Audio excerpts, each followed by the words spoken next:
In the dementia unit that I worked at, the dementia residents predicted that the single most important thing they could do to improve their quality of life was to develop a positive attitude. And in this area, they totally excelled. They just said, we're going to focus on the positive and ignore the negative. And they'd say, if you get sad, think about all the wonderful things that have happened in your life. And there was one woman, and she'd travelled a lot, and she'd say, just think if you've travelled either overseas or in New Zealand, where you've been and what a gift that is. And if you've been overseas, when you come back to quiet, calm New Zealand, then you appreciate where you live, and that you can't imagine wars being in this country, can you? And indeed, there haven't really been any wars since the Maori Wars, so we've been very fortunate with that. So she was actually really articulate in the way that she expressed her views. But when she first came into the dementia unit, she was not articulate at all. She could hardly say more than 2 or 3 words, whereas this was actually a total statement that she was giving to the group about travelling was a gift, coming back to quiet, calm New Zealand, you can't imagine wars here, and keep the positive focus going and ignore the negative. That was quite an articulate statement that she presented. And it was because she was able to focus her energy on the positive and only focus on that which was positive and a quality perspective of thinking, which prevented her from being dragged back to the dementia stress and all the worries that that gives. And as she continued to develop that positive focus, she did become more confident, and her communication definitely improved.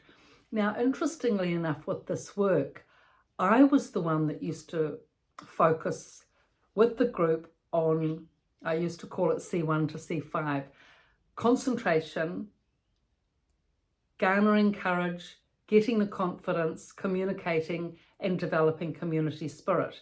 So they were the 5 things that I was really intent on, and reading, workshops, discussion groups was all part of that. But the dementia residents, whilst making an effort with that and getting gains from that, they used to say positive attitude is the most important thing. So to them, under that umbrella, they would lump many things, many important things. One of them was, you've got to be positive and appreciate what is here. Now, of course, that's extremely difficult for those that don't want to be there, especially the residents that have just arrived. But for those established residents, what they started to do is they would focus on what they considered they could appreciate. So, for example, there was one lady there, a former school teacher. Actually, she was appreciative and positive from the moment she stepped in the door. I was there when she came in and witnessed it. And she came in with her husband, and the husband lived in the village, but he'd brought her in. She came in and she said, "Oh, what a lovely place, what a glorious view, what a magnificent lounge." And from the moment she came in, she continued to be positive and appreciative the whole way through, which was remarkable because she didn't really have much in her room, in her life, in her field, really. I mean, she had few resources, very small wardrobe, nothing on the walls, no comfortable bedding, a cold room with no view. But from her perspective, she spent most of the time in the lounge as a result of having such a, bleak bedroom.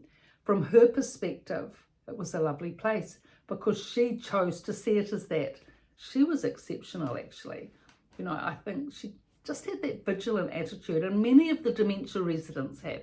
They've been hardworking, post-war, building New Zealand back, the depression their parents went through. They knew the effort you have to make to get your children through school and develop the family, support the community. It was very much a community-filled ethos, which they bring to the dementia unit, and hence, with the right approach, a community can be built. But she was a really good example of maintaining that positive attitude.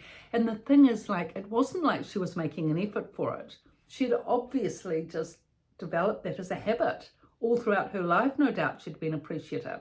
Her husband really wasn't much. I mean, he was quite grumpy, really. I mean, he did not have a positive attitude, I'll tell you that, because he used to come each day to visit her. But she would maintain hers, and she wouldn't let him bring her down. That was the marvel of it.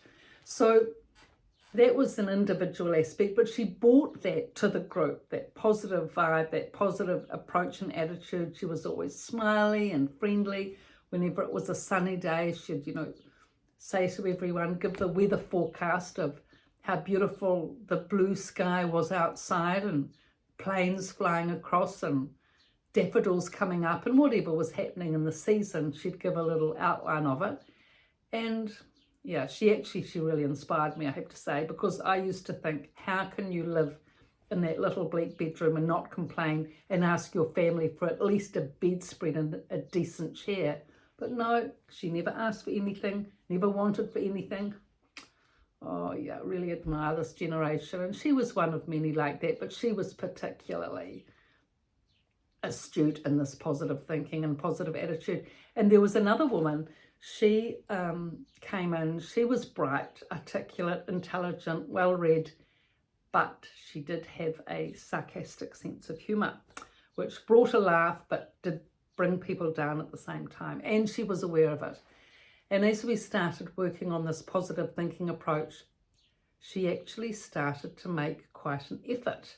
She said to me, I am aware that my sarcasm brings people down and it's not a good trait and I really do need to change it. And she worked on it. She really worked on it. It took her about 5-6 months to turn it round, but she did. And I was just really impressed with her efforts as well. And she became calmer, I think. She was always a bit on edge, but once she started to develop this tolerant, positive attitude with the other more difficult residents, she became a calmer person as a result, more settled. So it was really interesting just to see what that positivity can do. But for the residents themselves, they used to think kindness, caring, and appreciation. They were the three things that they brought under the umbrella of positivity. So, the heartfelt qualities. And, I experienced working with these residents. It was a very heartwarming experience, very much so. That's why I'm inspired to do this work. All this, by the way, 1,000 videos now. I think it was today it came through. 1,000 videos, 1K videos. Oh, goodness, how we've managed to do that. Oh, it's unbelievable. But anyway, going well. And with your support, thank you so much. And subscriptions. And these 2 books I've written, The Resident's Voice and The Resident's Rise, both on Amazon and my website. Everything is in the description below. Lots going on. So please pass on the links. And to let you know, I'm coming to Australia, Melbourne, sometime soon to do some retreats on these topics. A retreat, I think one big retreat and maybe some seminars, I'm not sure. So I'll let you know those details soon because I'd love to see you, those that can come. I know quite a few of you are from Brisbane and Sydney and Melbourne as well, but I'm just hoping some of you can travel to Melbourne and I can meet you because I would just be really thrilled if I could meet some of you, those of you that are online and making comment. So thank you so much.